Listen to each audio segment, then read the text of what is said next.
Okay, at ito na po ang ating mga ingredients. Chopped garlic,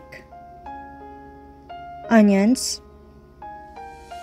fingered chili or siling haba, vinegar with cracked peppercorn and bay leaf, chopped ginger,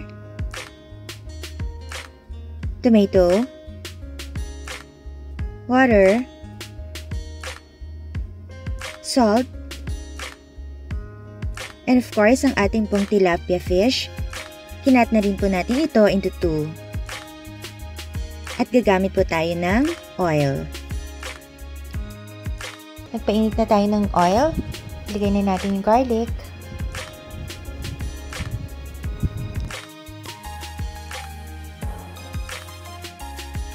Onions.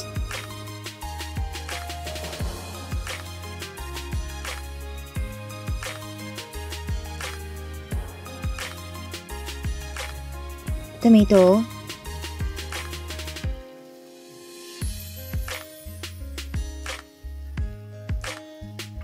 chopped ginger,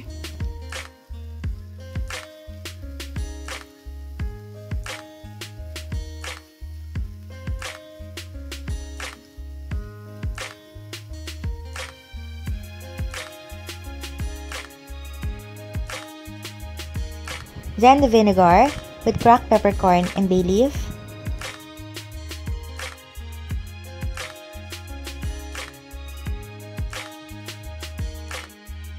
water,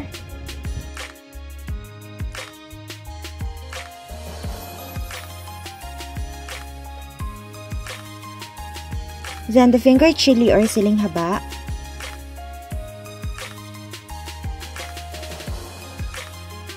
salt.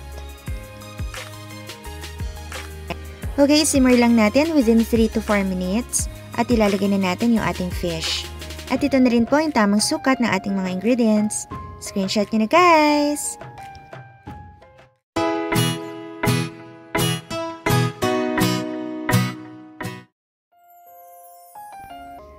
At ilagay na natin ating fish.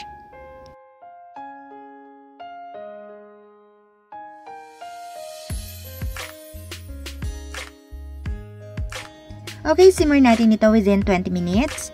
Lagyan-lagyan din natin ng liquid yung ibabaw ng ating fish upang ma-absorb niya yung mga ingredients. Takpan muna natin.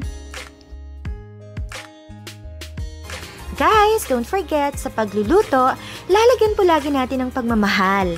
Dahil ito po ang susi upang maging masarap po ang ating niluluto. Sa bawat halo, lagi po natin sasamahan ng heart!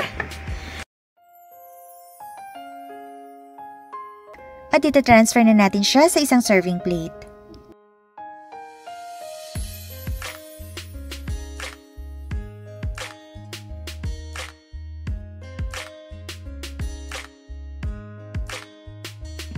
Ready na po ang ating nakakagana at napakasarap na paksiw na tilapia!